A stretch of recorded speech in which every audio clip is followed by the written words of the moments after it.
Assalamualaikum warahmatullahi wabarakatuh.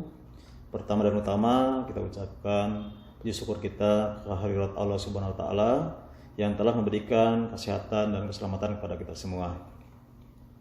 Salawat beriring salam tidak lupa kita sampaikan kepada junjungan kita Nabi besar Muhammad sallallahu alaihi wasallam yang telah membawa kita dari alam jahiliyah ke alam yang penuh dengan ilmu pengetahuan seperti saat sekarang ini.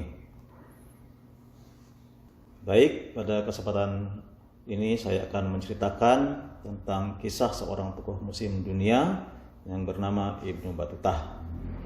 Beliau adalah seorang pengembara, seorang penjelajah dunia yang tidak kalah terkenalnya dibandingkan dengan Marco Polo atau Columbus. Ibnu Battuta dengan nama lengkapnya Muhammad bin Abdullah bin Muhammad bin Ibrahim At-Tanzi yang bergelar Samsuddin bin Battuta yang tenar disebut dengan Ibnu Battuta.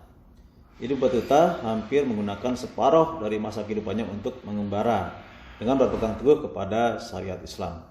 Ia mengembara selama 30 tahun dan telah melintasi kawasan dunia sebanyak 44 negara pada abad pertengahan ke-14.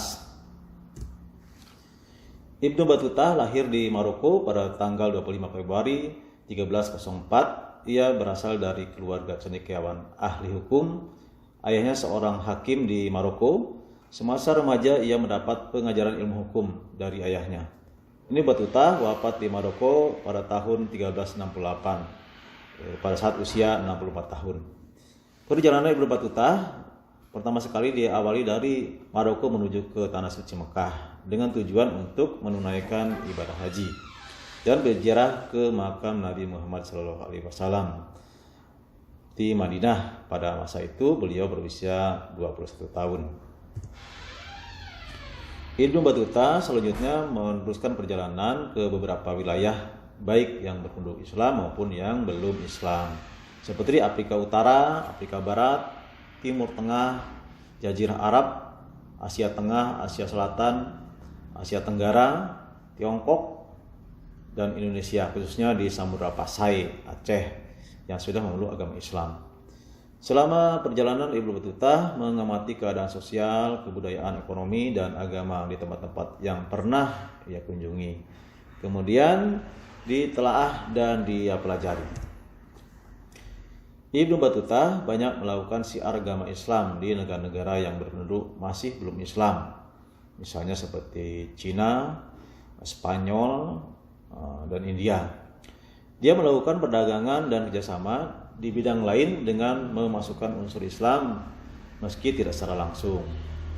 Ibnu Battuta ingin apa yang ia miliki dipelajari oleh orang-orang di kawasan yang dia kunjungi, dan ia ingin mempelajari budaya di daerah tersebut yang sesuai dengan keyakinannya, itu agama Islam.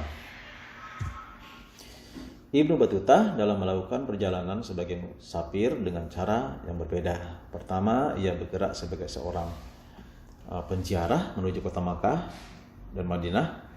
Walaupun dalam perjalanan dia mengalami hal-hal yang membahayakan dirinya, bahkan sempat dia ditahan oleh seorang perampok atau penyamun, namun diselamatkan oleh kafilah-kafilah yang melintasi jalan tersebut.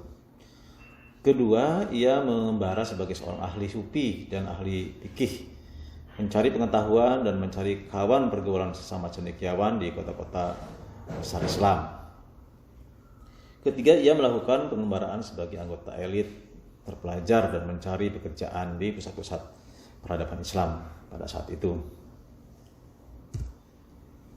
Setelah melakukan perjalanan selama 30 tahun, Ibnu Battuta kembali ke kampungnya, yaitu di Maroko. Dan hal ini didengar oleh Sultan Maroko. Mengetahui hal itu, Sultan Abu Inan, penguasa Madrid Maroko, meminta Ibnu Juzai, sarjana sastra Andalusia yang masih muda, untuk mencatat pengalaman Ibnu Battuta mengembara. Ibnu Battuta menghasilkan 2 tahun untuk mendiktekan kisah pada Juzai, ya.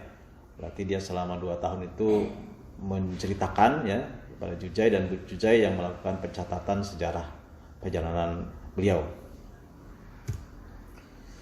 Hasilnya adalah sejarah lisan ya, yang diungkapkan oleh Ibnu Battutah yang disebut dengan hadiah untuk mereka yang merenungkan keajaiban kota dan keajaiban perjalanan, atau yang lebih dikenal dengan rihlah atau istilahnya perjalanan.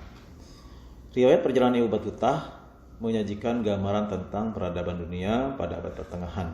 Kisah perjalanan Ibnu Battutah menjadi sumber pengetahuan dan pelajaran baik di kalangan muslim maupun sejarawan barat, dan sampai saat ini masih dijadikan sebagai sumber rujukan bagi sejarawan di dunia. Dari hasil perjalanan atau pengembaraan Ibnu Battutah, maka dapat ditarik suatu kesimpulan atau suatu resume yang mengandung nilai-nilai positif ya, menjadikan sebagai nilai inspiratif ya bagi kita semua pada saat ini. Yaitu yang pertama, perjuangan jihad fisabilillah menuju ridho Allah SWT.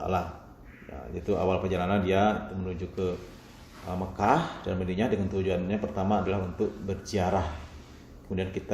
Kemudian dia melaksanakan ibadah haji di sana. Keberanian dan semangat luar biasa dalam melaksanakan syiar agama Islam ke berbagai penjuru dunia. Jadi kita nilai sangat luar biasa keberaniannya. Ya. Obsesi yang sangat kuat dalam mencari ilmu pengetahuan yang merupakan pengaplikasian dari kata mutiara yang sering kita dengar, yaitu tuntutlah ilmu walaupun sampai ke negeri Cina, ya walaupun jauh dia tempuh ya dengan berbagai pengorbanan. Ya.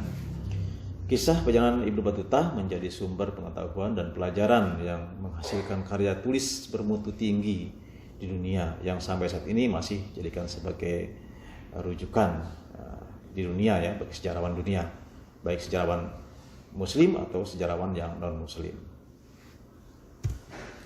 Demikianlah kisah tokoh muslim Ibnu Battutah.